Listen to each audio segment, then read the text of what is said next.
యేసుక్రీస్తు ప్రభువారు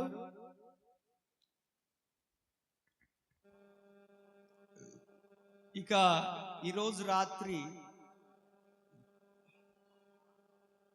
అప్పగించబడతాడు. The last supper,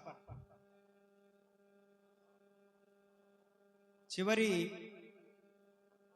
బల్లారాధనకు ముందు యేసు ప్రభువారు ఒక మాదిరి చూపించి వెళ్ళారు మనకి, ప్రపంచానికి. దాని గురించి చదువుకొని ఈరోజు మనం ధ్యానం చేద్దాం. ప్రతిసారి సిలువలో యేసు ప్రభు మాట్లాడినటువంటి 7 మాటల గురించి చెప్పుకుంటూ వస్తాం. 7 మాటలు 10 సంవత్సరాల నుంచి చెప్తున్నాం కనుక ఈరోజు ఒక క్రొత్త విషయాన్ని, బైబిల్లో ఉన్న విషయాన్ని మునుపెన్నడూ నేను దాని గురించి చెప్పలేదు కనుక దాని గురించి మీ దృష్టికి తీసుకురావాలని ఆశపడతా ఉన్నాను. ఆ మాటను మనము చదువుకుందాం. తమ్ముడు జార్జి వచ్చి ఈ మాటను మన కొరకు చదివి వినిపించిన తర్వాత వాక్య పరిచర్యలోనికి వెళ్దాం. యోహాను సువార్త 13వ అధ్యాయం. శ్రీరాంపురం తమ్ముడు జార్జి వచ్చి 13వ అధ్యాయము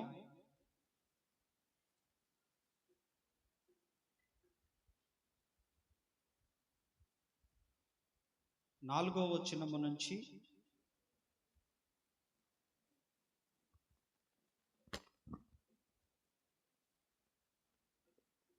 10 వచనాలు చదువుకుందాం.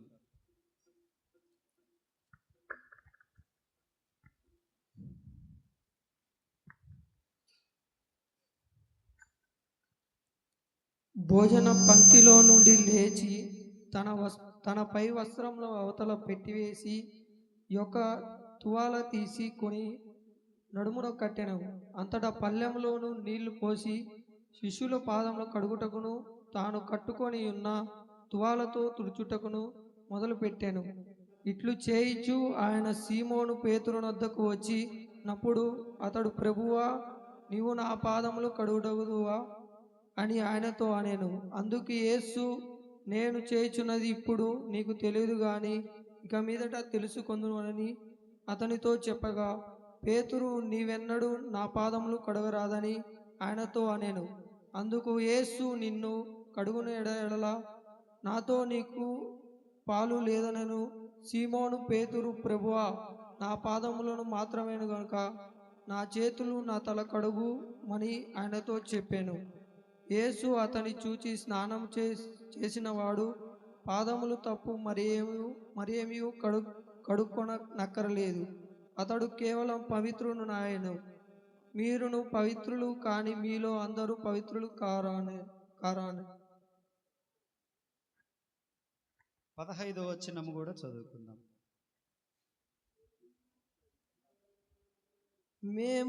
నేను మీకు చేసిన ప్రకారం మీరు చేయవలెనని మీకు మాదిరిగా ఇలాగూ చేసితిమి. చాలు. దేవునికి స్తోత్రాలు. యేసుక్రీస్తు ప్రభువారు సిలువ వేయబడడానికి ముందుగా జరిగినటువంటి ఒక సందర్భం ఇది, ఒక సన్నివేశం. యేసుక్రీస్తు ప్రభువారి గురించినటువంటి విషయాలు ప్రతిసారి నేను చెబుతూనే వస్తున్నాను.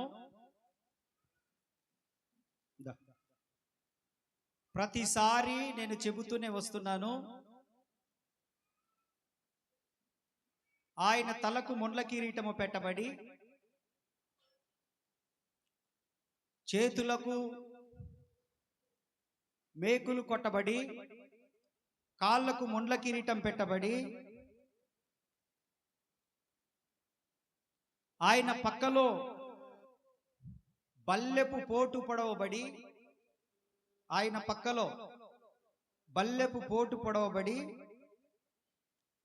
ఈ పంతా కూడా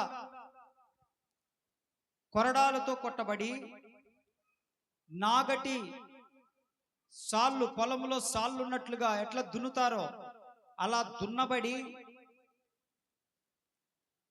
ముఖము విషయానికి వస్తే సొగసైనను స్వరూపమైనను లేనివానిగా, రిక్తసిక్తునిగా, మోమున ఉమ్మివేయబడి, నువ్వు యూదుల రాజువా అని చెప్పి యేసు ప్రభు ముఖాన ఉమ్మివేశారు. తలకు ముండ్ల కిరీటము పెట్టారు. మేకులకు, కాళ్ళకు, చేతులకు మేకులు కొట్టారు. ప్రక్కలో బల్లెముతో పొడిచారు. వీపంతా కూడా దున్నబడింది. మొత్తం యేసు ప్రభువును భయంకరంగా ఆయనను కొట్టినా కూడా యేసు ప్రభు మాత్రం, దేవుని వాక్యం అంటుంది, ఆయన నోరు తెరవలేదు అని. ఏంటి? ఆయన నోరు తెరవలేదు.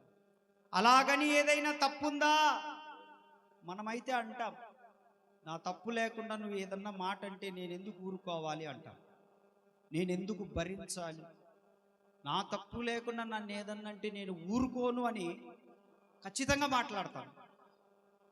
కానీ యేసు ప్రభువుని ఎన్ని కోర్టులకు తీసుకెళ్లిన అర్ధరాత్రి పూట ప్రతి కోర్టు కూడా ఇచ్చినటువంటి సాక్ష్యం ఏంటి?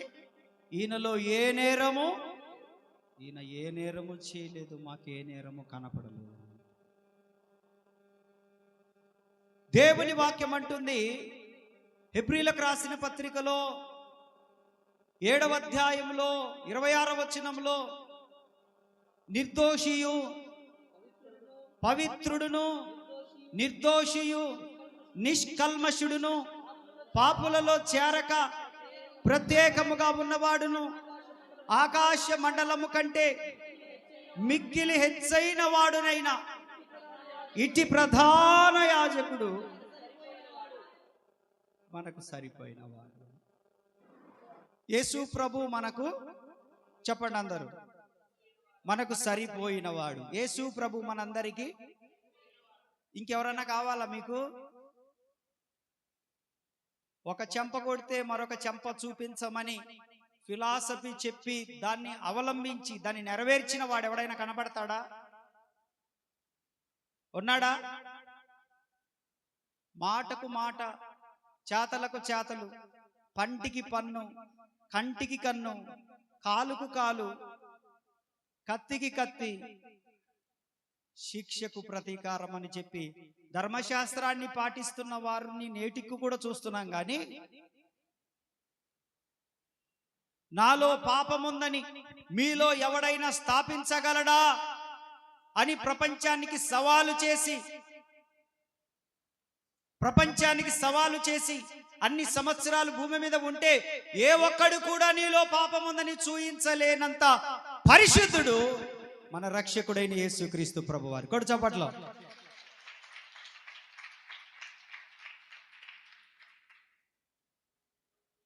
పాపము లేని పరిశుద్ధుడు, ఆ జన్మంతా బ్రహ్మచారి, కామ క్రోధ లోభ మోహ మదమత్సర్యాలు లేనటువంటి వాడు, చూపులలో పరిశుద్ధత, మాటలలో పరిశుద్ధత, చేతలలో పరిశుద్ధత, నడకలో పరిశుద్ధత, తలంపులో పరిశుద్ధత, ప్రవర్తనలో పరిశుద్ధత, ఒక మాదిరి చూపించి వెళ్ళినటువంటి వాడు లోక రక్షకుడైన యేసుక్రీస్తు ప్రభువారు.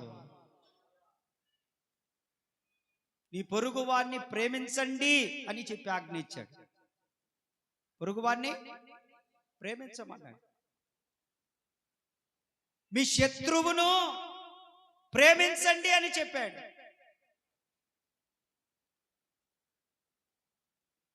మీకంటే మీ పక్కవాడు యోగ్యుడు గనుడు అని ఎంచుకొనండి అని చెప్పాడు. ఒకరినొకరు గౌరవించుకోండి అని చెప్పాడు. కాబట్టి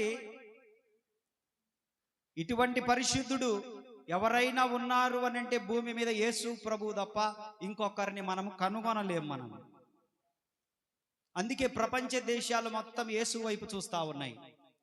మన భారతదేశంలో రాజకీయాల కోసం మతాలను అడ్డు పెట్టుకొని, రాజకీయ మనుగడ కోసం కులాలను రెచ్చగొట్టి అధికారంలోనికి రావడం కొరకు మనుషుల మధ్యలో చిచ్చు పెట్టి, అవసరమైతే అన్నాదమ్ముల మధ్యలో కూడా చిచ్చు పెట్టి, ఆ పార్టీ పేరు ఈ పార్టీ పేరు అని గొడవలు రేకెత్తించి అధికారంలోనికి వస్తూ ఇటువంటి జరుగుతున్నాయి. కానీ యేసయ్య మాత్రము ప్రపంచంలో ఉన్న ప్రతి దేశంలో, ప్రతి కుగ్రామంలో కూడా యేసుక్రీస్తు ప్రభువు దేశానికి, లోకానికి, ప్రపంచానికి రక్షకుడు అనే విషయం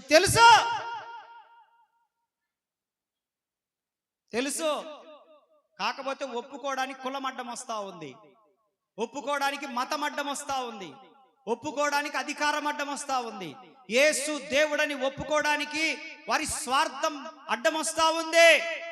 కానీ ప్రపంచానికి అంతటికి తెలిసిన సత్యం ఏంటి అనంటే యేసుక్రీస్తే నిజమైన దేవుడు. చెప్పండి, యేసుక్రీస్తు నిజమైన, యేసుక్రీస్తు నిజమైన, యేసుక్రీస్తు నిజమైన దేవుడు. మీరు ఒప్పుకున్నా ఒప్పుకోకపోయినా ఏందో ఒకడు ఒప్పుకుండేది, ఇది సత్యమైతే. తీసేయి, నువ్వు ముందు పక్కన పెట్టు. యేసుక్రీస్తు నిజమైన చెప్పాలి. ఒకడు ఒప్పుకునేది ఏంది? ఆయన పాపము లేనివాడు, ఆయన నీతిమంతుడు, ఆయన చూపుల్లో పాపము లేదు, ఆయన చేతుల్లో పాపము లేదు, ఆయన కాళ్ళలో పాపము లేదు, ఆయన తలంపుల్లో పాపము లేదు, పాపము లేని పరిశుద్ధుడు యేసు ప్రభు. ఒక కులానికి గాని, ఒక మతానికి గాని, ఒక వర్గానికి గాని, ఒక జాతికి గాని, ఒక ప్రాంతానికి గాని, ఒక దేశానికి గాని, ఒక జాతికి గాని సంబంధించిన వాడు కాదు. క్రైస్తవ్యంలో కులం లేదు, క్రైస్తవ్యంలో మతం లేదు, క్రైస్తవంలో స్వార్థం లేదు, క్రైస్తవ్యంలో పక్షపాతం లేదు, క్రైస్తవ్యంలో ఇవన్నీ ఏమి లేవు. క్రైస్తవ్యంలో ఏమున్నాయనంటే ప్రేమ. ఏముంది? ప్రేమ తప్ప వేరేది ఏది కూడా. చప్పట్లు కొడుతూ దేవుని కనపరచండి. ప్రేమ. ఈ చేతిలో యేసయ్య ప్రాణం. చూడండి, చూడండి, ఇటువైపు చూడాలా. కూర్చో. ఈ చేతిలో యేసయ్య ప్రాణం, ఈ చేతిలో యేసయ్య ప్రేమ. చెప్పండి, ఈ చేతిలో ఏముంది? ఈ చేతిలో ఏముంది? యేసయ్య మా కొరకు ఈ రెండిట్లలో ఏది విడిచిపెట్టుకుంటావు? నీ ప్రాణాన్ని విడిచిపెట్టుకుంటావా?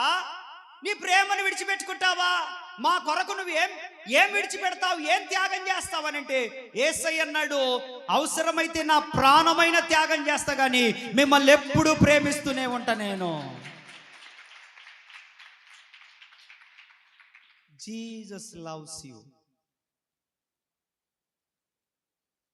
ఈ సమయము, ఈ సందర్భంలోనే కాదు, ప్రతి సమయంలోనూ, ప్రతి సందర్భంలోనూ నువ్వు పరిశుద్ధుడివైనా పాపివైనా, నువ్వు భక్తిహీనురాలివైనా భక్తిమంతుడివైనా, నువ్వు ప్రార్థన చేసేవాడివైనా చేయకపోయిన వాడివైనా, నువ్వు అన్యజనుడివైనా, నువ్వు క్రైస్తవుడివైనా, నువ్వు ఏ జాతిలో ఉన్నా, ఏ మతంలో ఉన్నా, ఏ కులంలో ఉన్నా, ఏ గోత్రమైన, ఏ నక్షత్రమైన, ఏ తుది అయినా యేసు నిన్ను ప్రేమిస్తున్నాడు నిత్యము.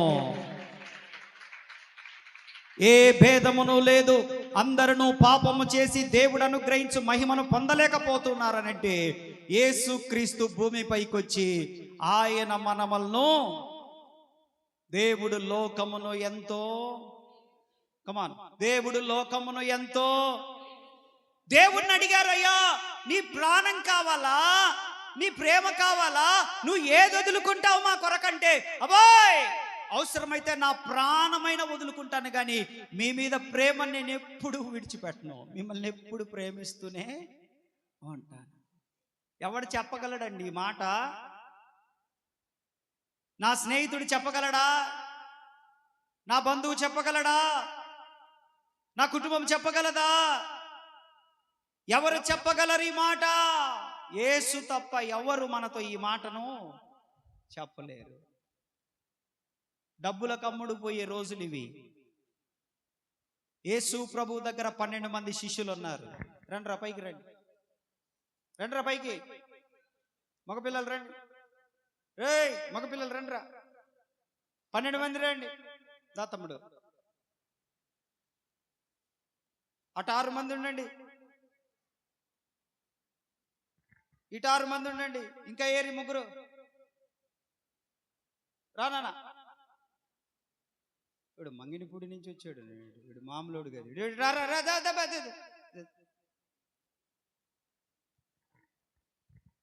ఇటు నిలబడదా, దగ్గరికి రా. ఫోటో తీస్తుర్రా ఏమిటిగా? నిలబడ, దూరంగా ఉండండి, యేసు ప్రభుకు దూరంగా ఉండండి. ఎంత దొంగనా కొడుకులు అయితే 12 మంది యేసు ప్రభుని ఇడిచిపెట్టిపోయి యేసు ప్రభు సిలువేసేటప్పుడు యాడికి పోయినరా మీరు అసలు? తర్వాత కదా మీరు అపోస్తులు అయింది. దేవునికి స్తోత్ర. ప్రభు నన్ను క్షమించును గాక.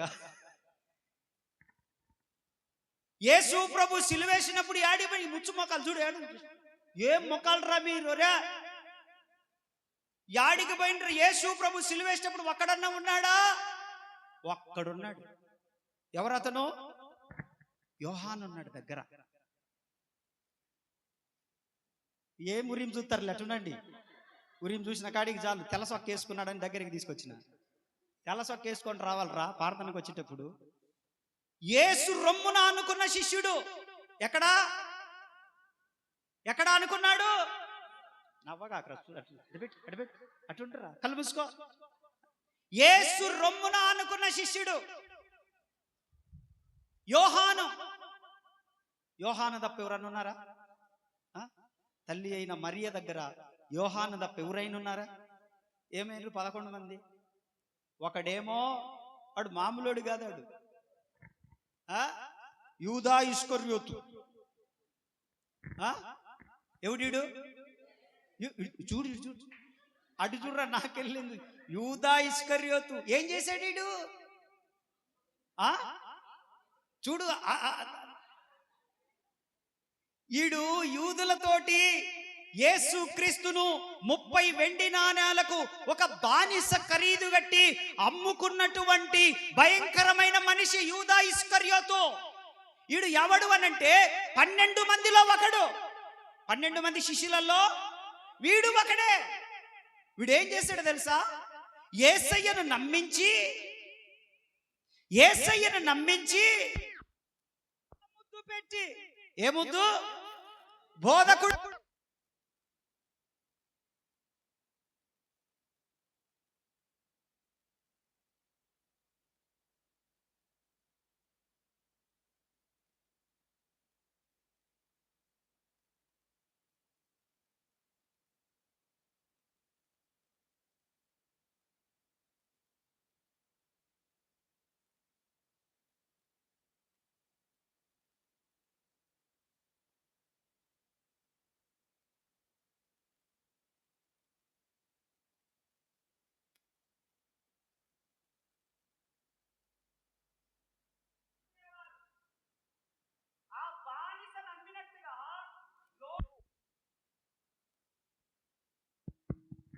బానిసను అమ్మినట్లుగా ఎవరు నమ్మాడు? లోకరక్షకుని నమ్మాడు.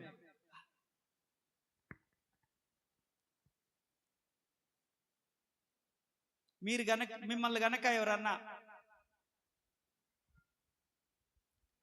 ఒక 50,000 ఇస్తాం, రాజన్న యాడుండో చెప్పమంటే ఏం చేస్తారు మీరు?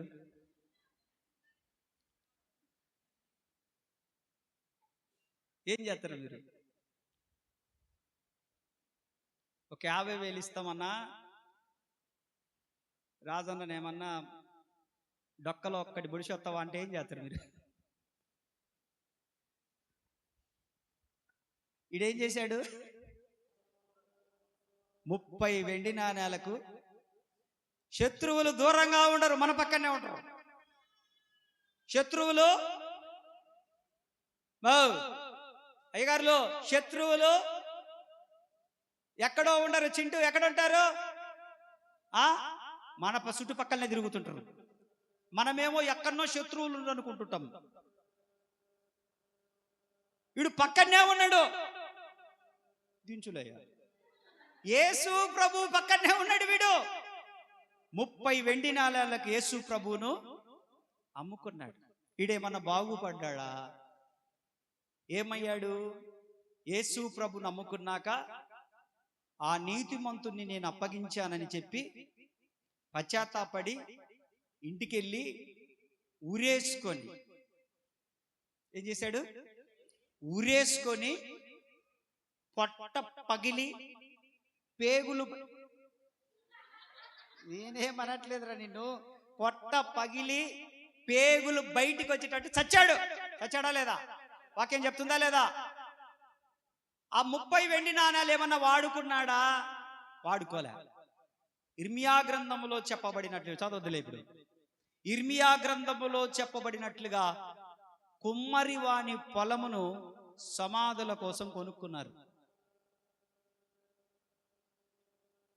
వీడి పేరేంటి? యూదా ఇస్కరియోతనండి.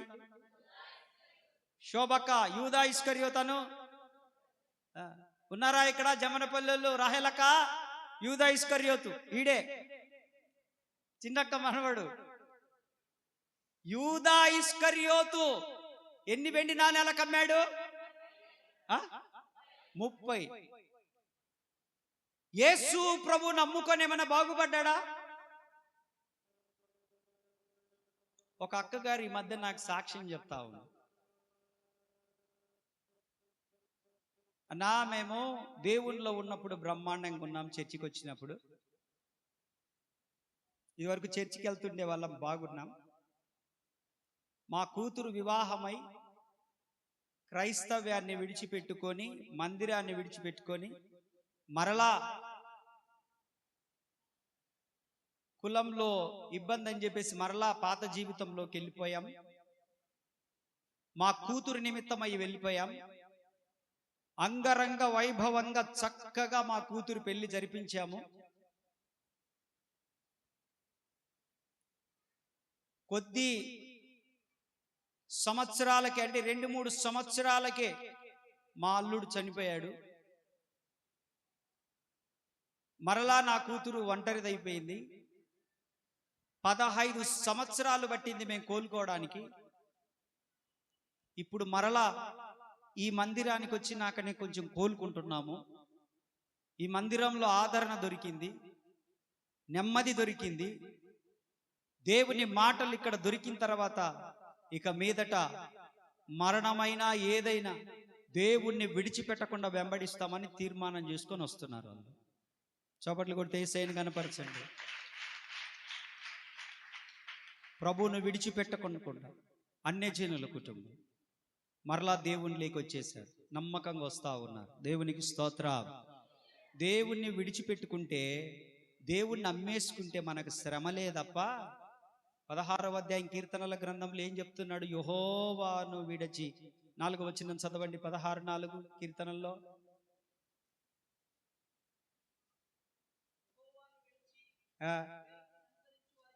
యెహోవాను విడిచి వేరొకరిని అనుసరించు వారికి శ్రమలు విస్తరించునని వాక్యం చెప్తాను. అటిది దూరమవునుగాక మనకు. హల్లెలూయా. కాబట్టి యేసు ప్రభువును అమ్ముకున్నాడు.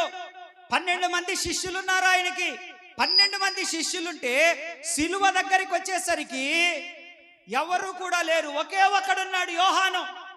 ఈ 12 మందిలో ఈ 12 మందిని యేసు ప్రభు లాస్ట్ సప్పర్, చివరి బల్లారాధనకు కూర్చోబెట్టుకున్నాడు. బల్లారాధన కూర్చోబెట్టుకుంటే పేతురు అంటాడు, పక్క జరుగురా, యేసు ప్రభు పక్క నేను కూర్చోవాలరా అంటాడు. ఈలోపు ఆంద్రేయ వచ్చాడు.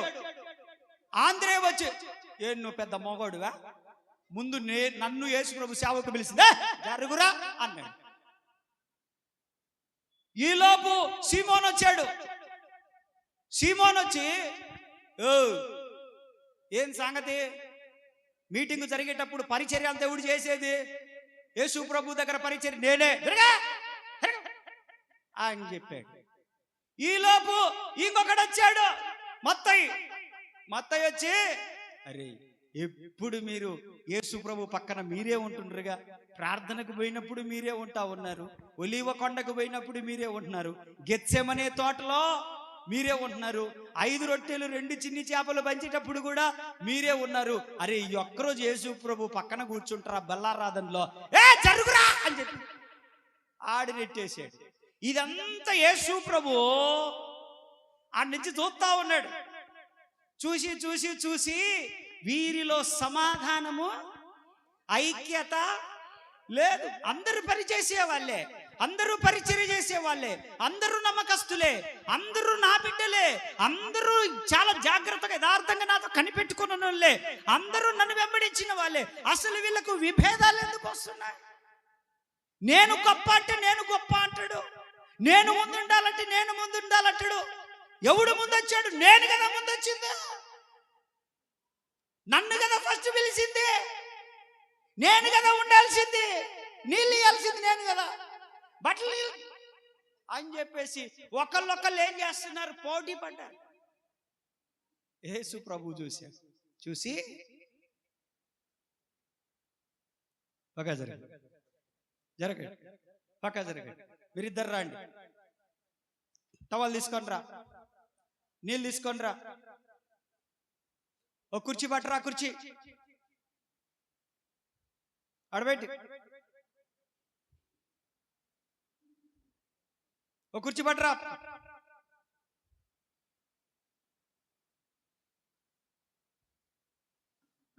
కూర్చో, ఇది సాక్షులు దియబాయ్. యేసు ప్రభు వచ్చాడు. ఇట్రా, నడుము కట్టుకో. దేవుని వాక్యం ఏం చెప్తుందంటే 13వ అధ్యాయం యోహాను సువార్తలో, ఆయన తువాలు నడుముకు కట్టుకొని, ఏంటి తువాలు నడుముకు కట్టుకొని ఆయన వంగి నీళ్లను తీసుకొని, వంగో నాకెళ్ళి చూస్తావు, దగ్గరికి పెట్టు, కళ్ళు పెట్టి దాంట్లో పేతురును దగ్గరికి తీసుకొని, ఎవరైనా చెప్పండి, ఎవరు? దేవరాజు కాదు, పేతురు. ఎవరైనా పేతురును దగ్గరికి తీసుకొని, పేతురు ముఖంకెళ్ళి చూసి, చూడయా ముఖంకెళ్ళి, పేతురు ఎట్టాటోడి ఎట్ట దిగజారిపోయావు పేతురు, మంచోడివే కదా పేతురు, ప్రార్థనకు పెట్టేప్పుడు ఎవరిని తీసుకుపోతున్నా? నిన్నే కదా ఒలీవల కొండకు తీసుకెళ్ళింది, గెత్సెమనేకి ఎవరిని తీసుకుపోతున్నా? నిన్నే కదా తీసుకుపోతుంది, నిన్నేనా కదా, ఎవరిని? నిన్నే తీసుకుపోతున్నా కదా. జనాల మధ్యకు పోయినప్పుడు ఎవరు? నా బాడీ గార్డ్, జరగా వచ్చిండు అనేది ఎవరు? నువ్వే కదా నా బాడీ గార్డు. మరి నీకెందుకు యోహానుతో విభేదం వచ్చింది? నీకెందుకు ఆంద్రేయతో విభేదం వచ్చింది? నీకెందుకు సీమోనుతో విభేదం వచ్చింది? నీకెందుకు మత్తయితో విభేదం వచ్చింది? తప్పు కదా? తప్పా కాదా? తప్పా కాదా? ఎందుకు తప్పుగా అర్థం చేసుకుంటున్నావు అని చెప్పి యేసు ప్రభు నడుముకు తువాల కట్టుకొని పాదములు అందులో పెట్టి పేతురు పాదాలు పెట్టి కడగడం ప్రారంభించాడు. ఇటు జరుగు, కడగడం ప్రారంభించాడు. ఇక్కడ కూర్చుంది ఎవరండి? ఇక్కడ పాదములు కడుగుతుంది ఎవరండి? అసలు కూర్చోవాల్సింది ఎవరండి? కడగాల్సింది ఎవరండి? కానీ ఇప్పుడు ఏం జరుగుతుంది? ఒక సృష్టికర్త మనుష్యుని పాదాల వరకు తగ్గించుకున్నాడు. కొడు చప్పట్లు, మనుష్యుని పాదాల వరకు.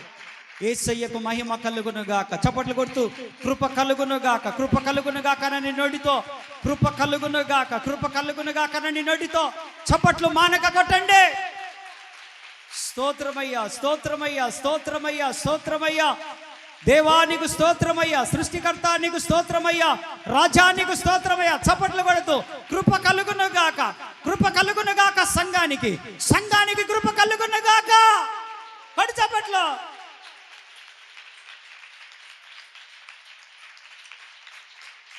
హల్లెలూయా. ఒక సృష్టికర్త మానవుని పాదముల వరకు తగ్గించుకుంటే మనం ఏంటండి తగ్గించుకోలేం? మనం ఏంటంటే ఒక్క మాట పడలేం. దైవజనుడు ఒక్క మాట అంటే రెచ్చిపోతాం, అలుగుతాం, చెప్పుడు మాటలు వింటాం, నిర్ణయాలు తీసేసుకుంటాం. తల్లిదండ్రులు ఒక్క మాట గద్దిస్తే బయట వాళ్ళ మాటలు విని తల్లిదండ్రులను లెక్క చేయకుండా మనం చెడ్డ నిర్ణయాలు తీసుకుంటాం, ఇష్టం వచ్చినట్టు మాట్లాడతాం, ఇష్టం వచ్చినట్టు నిర్ణయాలు తీసుకుంటాం. నీ భర్త ఒక్క మాట అంటే ఇష్టం వచ్చినట్టు మాట్లాడతావు, ఇష్టం వచ్చినట్టు రెచ్చిపోతావు. నీ భార్య ఒక్క మాట అంటే ఇష్టం వచ్చినట్టు మాట్లాడతావు, ఇష్టం వచ్చినట్టు రెచ్చిపోతావు. కొంచెం తగ్గించుకోలేనటువంటి స్వభావంలో ఉన్నామేమో. నీ కొరకు నా కొరకు సృష్టికర్త అయిన దేవుడు తన్ను తాను తగ్గించుకున్నాడు. నీ భర్త ఒక్క మాట అంటే పల్లేవా? నీ భార్య ఒక్క మాట అంటే పల్లేవా? నీ తల్లిదండ్రులు ఒక్క మాట అంటే పల్లేవా? దైవజనుడు ఒక్క మాట అంటే పల్లేవా? సేవకురాలు ఒక్క మాట అంటే పల్లేవా? పెద్దలొక్క మాట అంటే పల్లేవా? తగ్గించుకోలేవా? దేవుని వాక్యం ఏమంటుంది? తన్ను తాను తగ్గించుకున్నవాడు, తన్ను తాను హెచ్చించుకున్నవాడు. సృష్టికర్త అయిన దేవుడు మనుషుని పాదాలను పట్టుకున్నాడు, కడుగుతా ఉన్నాడు. దేవునికి స్తోత్ర. హల్లెలూయా, హల్లెలూయా. కడిగాడు. ఎందుకో తెలుసా? మీరు విభేదాలతో ఉండకూడదు. మీరు ఒకే ఒక దేవుని పని చేస్తున్నారు. మీలో ఐక్యత ఉండాలి. ఏముండాలి? సమాధానం ఉండాలి అంటూ వాక్యంలో అక్కడ మాట్లాడతాడు. 15వ వచనంలో, నేను మీకు చేసిన ప్రకారము మీరును చేయవలనని మీకు మాదిరిగా ఇలాగు. ఇప్పుడు పైన కూర్చో, ఇప్పుడు నువ్వు కింద కూర్చో. ఇప్పుడు ఏం చేయాలి? మనము మాదిరి చెయ్యి.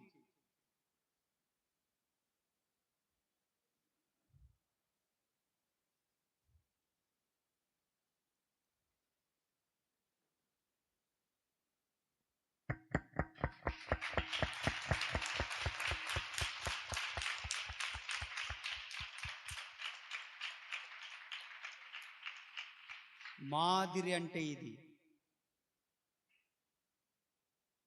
యవనస్తులు కానీ యవనరారులు కానీ, పరిచర్య చేసే వాళ్ళు కానీ, సంఘము కానీ, ఎవరిలో ఒకరు ఎక్కువ ఒకరు తక్కువ అనే భేదాలు ఉండకూడదు. మనందరం యేసయ్య పొలములో పనివారము, మనందరం ఆయన పొలములో జత పనివారము, మనందరము ఆయన పొలములో పనివారమే. ఒకరు గొప్ప ఒకరు తక్కువ అనేది ఈ ఒలీవ ప్రార్థనా మందిరంలో ఉండకూడదు. ఒకడు కుడి భుజం ఒకడు ఎడమ భుజం, ఒకడి కుడి కాలు ఒక ఎడమ కాలు అనేది ఉండకూడదు. అందరము అవయవములమై ఉండాలి. మనము కొడు చప్పట్లో అవయవములమై ఉండాలి. ఒకడు చెవి అయి ఉండాలి, ఒకరు ముక్కై ఉండాలి, ఒకరు కళ్ళై ఉండాలి, ఒకరు తల అయి ఉండాలి, ఒకరు చేతులై ఉండాలి, ఒకరు కాళ్ళై ఉండాలి, ఒకరు గుండె అయి ఉండాలి, ఒకరు కిడ్నీలై ఉండాలి, ఒకరు లివర్ అయి ఉండాలి, ఒకరు పొట్ట అయి ఉండాలి, ఒకరు పేగులై ఉండాలి. ప్రతి అవయవము పని చేస్తేనే దేహము. అలాగే సంఘములో ప్రతి ఒక్కరూ కలిస్తేనే పెండ్లి కుమార్తె అనేటువంటి సంఘము.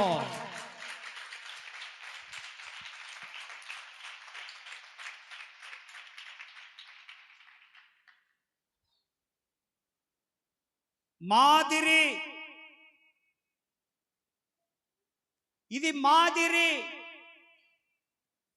నా కాళ్ళు ఆయన కడిగితే ఆయన కాళ్ళు నేను. మాదిరి. కారణం ఏంటంటే సంఘంలో ఒకరు గొప్ప ఒకరు తక్కువ అనే భేదాలు ఉండకూడదు, రాకూడదు. ఇచ్చిన వారు గొప్ప, ఇవ్వని వారు తక్కువ లేదు. ప్రార్థన చేసిన వారు గొప్ప, ప్రార్థన చేయ వారు తక్కువ అని లేదు. వచ్చిన వారు గొప్ప, రాని వారు తక్కువ అని లేదు. అందరూ సంఘములో సమానమైనటువంటి భాగస్వాములం. ఇప్పుడు శరీరం ఉంది, శరీరం అనగా సంఘం. శరీరం అనగా సంఘం. ఈ శరీరంలో చెవులు పనిచేయాలి, కన్ను పనిచేయాలి, ముక్కు పనిచేయాలి, నోరు పనిచేయాలి, గుండె కొట్టుకోవాలి, కిడ్నీలు ఫిల్టర్ చేయాలి, చేతులు పనిచేయాలి, కాళ్ళు పనిచేయాలి, మెదడు పనిచేయాలి. ఇప్పుడు హే నాకొద్దు అని చెవు పీకేద్దామా? పీకేద్దామా? పీకేద్దామా? రెండు కన్నులు ఎందుకురా, ఒక కన్ను చాలు, తీసేద్దామా? తీసేద్దామా? రెండు చేతులు ఎందుకు, ఒక చేయి పీకేద్దామా? పొట్టలో ఇన్ని పేగులు ఎందుకు అబ్బాయి, రెండు పేగులు తీస్తాగు అని అందామా? నరాలేంది ఇన్నున్నాయి నీకు, కొన్ని నరాలు తీసుకుంటా అందామా? రెండు కాళ్ళు ఎందుకు, ఒక కాలు తీసేస్తా అందామా? ప్రతి అవయవము కూడా ఈ శరీరానికి ఎంత ముఖ్యమైనదో సంఘానికి ఇక్కడున్న ప్రతి ఒక్కళ్ళు కూడా అంత అమూల్యమైన వారు. ప్రతి ఒక్కళ్ళు కూడా విలువైన వాళ్ళు సంఘంలో. కాబట్టి దైవజనుడు తక్కువ ఎక్కువ అని ఏం చూడడు. సమయ సందర్భాన్ని బట్టి మాట్లాడతాడు, నిర్ణయాలు తీసుకుంటాడు, ఆలోచన చేస్తాడు, అంతే. Praise the Lord. Hallelujah, hallelujah. పేగులు లోపలుండి పనిచేస్తున్నాయి కాబట్టి ఎప్పుడు నేను లోపలుండే పని చేస్తున్నా, నేను కూడా కనపడాల కదా సంఘంలో అని చెప్పి పేగులు బయటికి వచ్చినాయి అనుకో, పేగులు బయటకు వచ్చినాయి అనుకో, ఎప్పటి నుంచో అసలు నేను లేకపోతే అసలు ఇదంతా ఎందుకు, అసలు గుండెనైనా నేను కొట్టుకోకపోతే నువ్వేడున్నావు, ఎప్పుడు నువ్వేనా నువ్వేనా నువ్వేనా, ఒక్కసారి నేను బయటకు వస్తా అన్నది అనుకో గుండె. రుతక్క ఎట్టుంటది వస్తే గుండె బయటికి, అంకాయ చెప్పి ఎట్టుంటది బయటకు వస్తే. ఎప్పుడు మేము వెనకనేనా ఉండేది, అసలు మేము లేకపోతే, కిడ్నీలు లేకపోతే నువ్వు ఆడున్నావు డయాలసిస్ మీద పోయి పండుకుండే వాడివి, ఒక్కసారి మేము బయటకు వస్తామని ముందుకు వచ్చినాయి అనుకో కిడ్నీలు రెండు, ఎట్లుంటది చెప్పరేంటండి?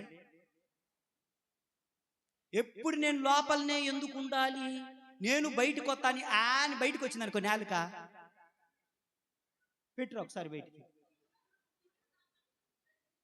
నేలకు ఒక్కసారి బయటకు వచ్చింది అనుకో, మాట్లాడు, రెట్ట మాట్లాడతావు, బయటికి పెట్టరా, మాట్లాడు.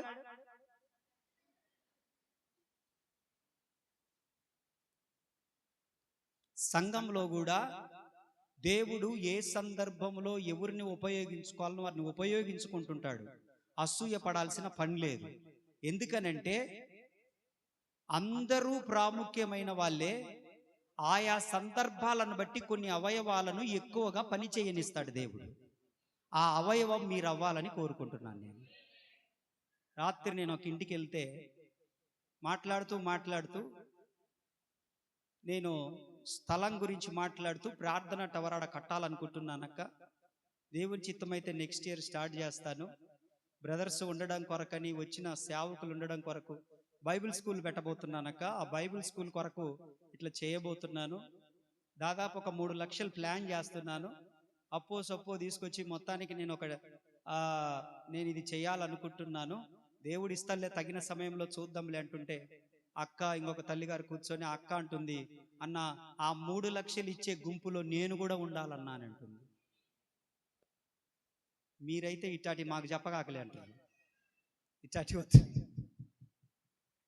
అక్క అంటా ఉన్నారు, ఆ 3 లక్షలు ఇచ్చే గుంపులో నేను కూడా ఉండాలన్నా, నా హస్తము కూడా ఉండాలా, నా కుటుంబం కూడా అందులో పాలు పొందాలన్నా.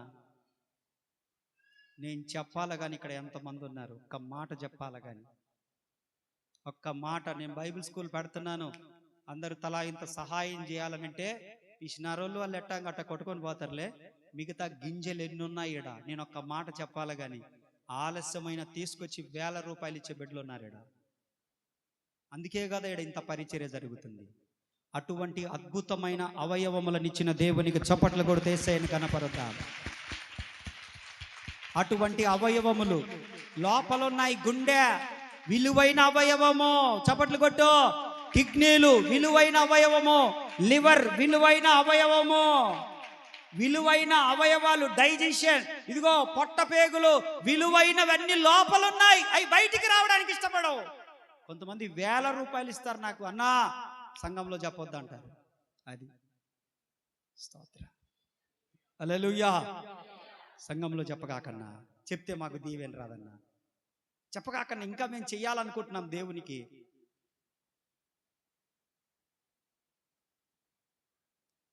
తగ్గించుకోవాలి. సంఘం ఏం చేయాలి? ఎంతవరకు తగ్గించుకోవాలి? అవసరమైతే కూర్చొనక రా, నీ కాళ్ళు కడుగుతా, నువ్వు కూడా కాళ్ళు కడుగు అన్నంతగా సంఘము తగ్గించుకోవాలండి. చాలా మంది ఉండరని పాద పరిచర్య పెట్టలేను, కానీ లేకపోతే మీ అందరితో ఒకళ్ళ కాళ్ళు ఒకళ్ళు గడిగియాల. అవును, గుడ్ ఫ్రైడేకి అదే చెయ్యాల్సింది. యేసయ్య 12 మంది శిష్యుల పాదములు కడిగాడు. ఉంది అక్కడ. ఏంది? 12 మంది శిష్యుల పాదములను యేసయ్య కడిగాడు. నువ్వు కడగలవా? అందులో ఈడు కూడా ఉన్నాడు. ఎవడీడు? ప్రేమించాడండి, ద్వేషించలేదు యేసయ్య. ఇస్కరియోతు యూదాను కూడా, వాణ్ణి కూడా కూర్చోబెట్టి పాదాలు కడిగాడు. శత్రువును కూడా ప్రేమించమని చెప్పి ఆయన విడిచిపెట్టలేదు, ప్రేమించి చూపించాడు యేసు ప్రభు. అంత గొప్ప సృష్టికర్త అండి. ఎవడో యేసు ప్రభు దేవుడు కాదు, మాదిగోళ్ళ దేవుడు అన్నంత మాత్రాన, అదిగో బ్రిటిష్ వాళ్ళ దేవుడు అన్నంత మాత్రాన, అమెరికా వాళ్ళ దేవుడు అన్నంత మాత్రాన, అబ్బో మా కులం పెద్ద గొప్పది, ఆ దేవుడు కాదు, మాకు చాలా మంది ఉండరన్నంత మాత్రాన యేసు ప్రభు యొక్క మహిమ తగ్గిపోద్దా? ఎవడ్రా నువ్వు హాఫ్ నాలెడ్జ్ గాడివి?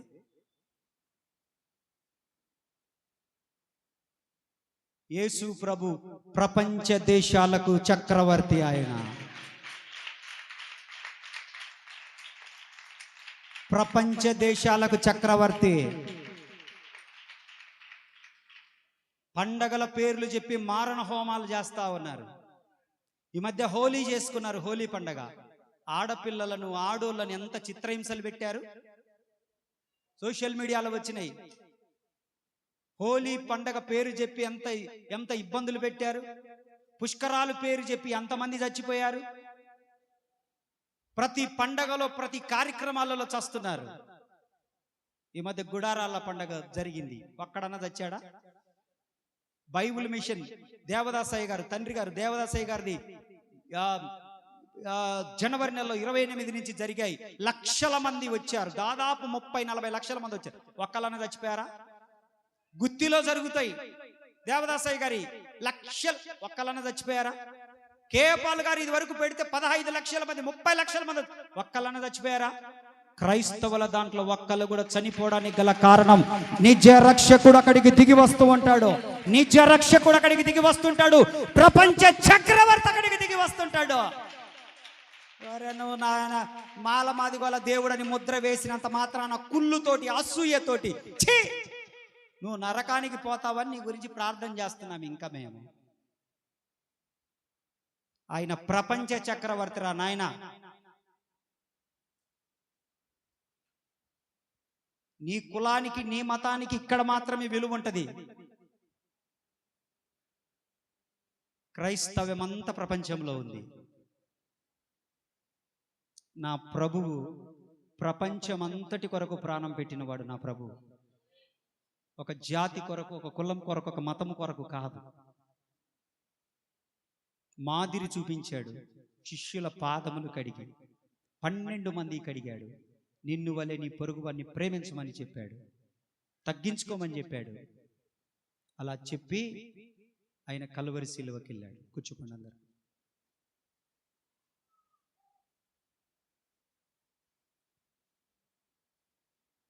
గెత్సెమనే తోటలో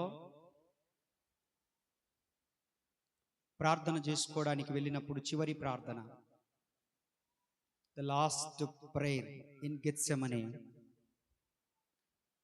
గెత్సెమనే తోటలో చివరిగా ప్రార్థన చేయడానికి వెళ్ళినప్పుడు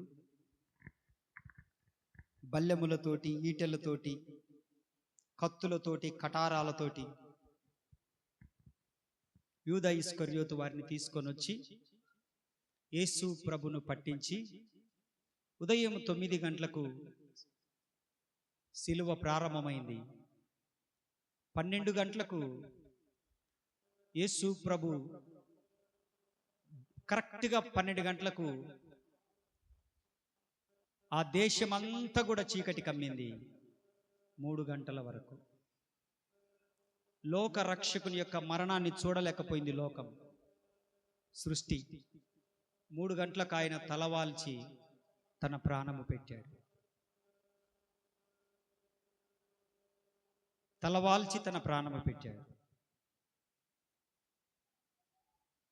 మనం ఆయనతో కూడా ఉండుటకు ప్రాణము పెట్టాడు. పెట్టినటువంటి దేవుడు దేవాలయములో తెర చినిగింది. సూర్యుడు నలుపైపోయాడు, చంద్రుడు ఎరుపైపోయాడు, భయంకరమైన భూకంపం వచ్చింది. సమాధుల్లో ఉన్నవారు తిరిగి లేచారు, అక్కడక్కడ ప్రజలకు కనపడ్డారు.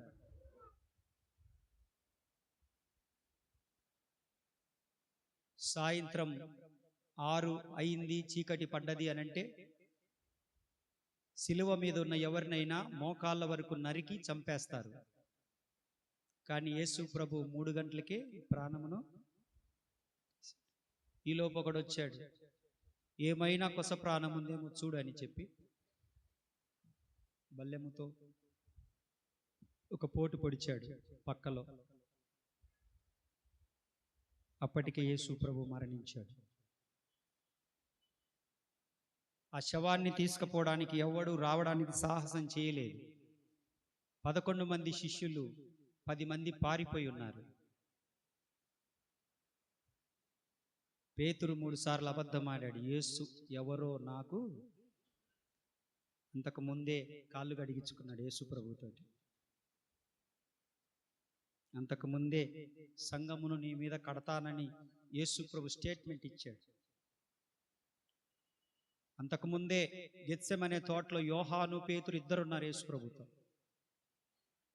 కానీ అదే రోజు రాత్రి పేతురు అంటున్నాడు, యేసు ఎవరు నాకు తెలియదు. ముమ్మారు అబద్ధమాడాడు. కోడి కూసింది. అక్కడున్న యేసు అతని వైపు తేరి చూచాడు. పశ్చాత్తాపంతో గుండె పగిలిపోయింది పేతురుకి.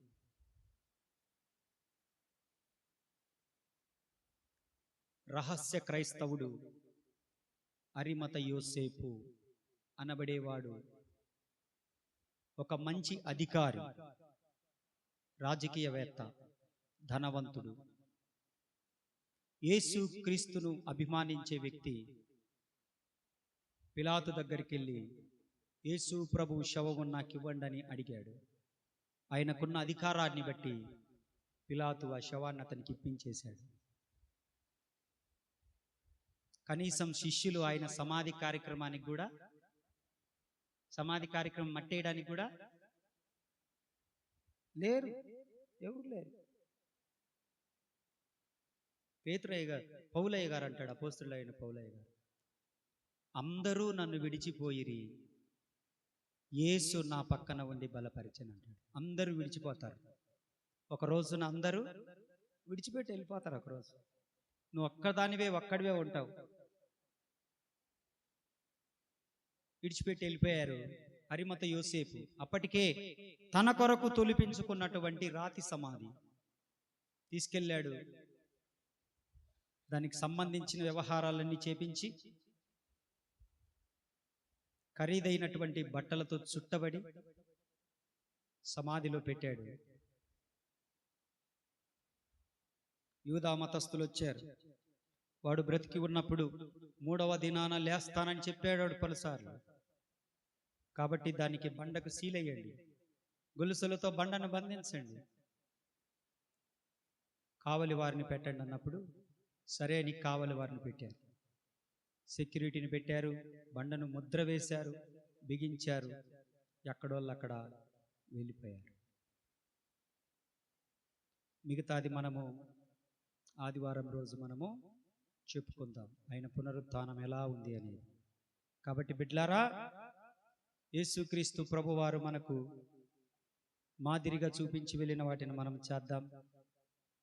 యేసు ప్రభు మన కొరకు ప్రాణత్యాగం చేశాడు, సిలువకు అప్పగించబడ్డాడు. దేవునికి స్తోత్రం. నీ కొరకు నా కొరకు ప్రాణత్యాగం చేశాడని గుర్తుపెట్టుకొని అలాగున ప్రార్థన చేయండి. రేపు ఉదయము, రేపు సాయంత్రం ఉపవాస ప్రార్థన ఉంది సంఘంలో. రేపు ఉదయము సాయంత్రం సంఘంలో ఉపవాస ప్రార్థన ఉంది.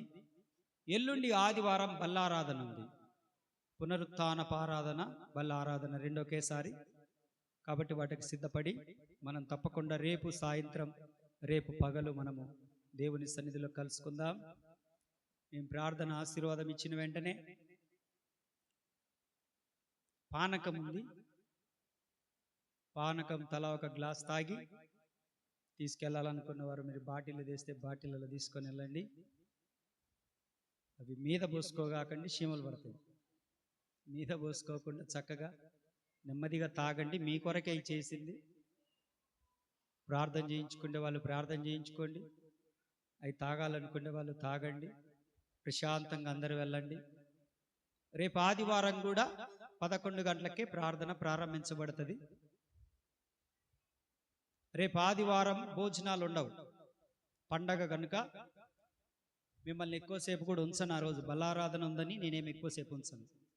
పండగ కాబట్టి పండగలాగానే జరుగుతుంది. బల్లారాధన ఇస్తాను, వెంటనే పంపించేస్తాను. దేవుడి మాటలు దీవించునుగాక. తలలు వంచండి, కళ్ళు మూయండి. ఈ మాటలు విన్న తర్వాత ఎవరైనా బాప్తిస్మం తీసుకోవాలని ఆలోచన కలిగితే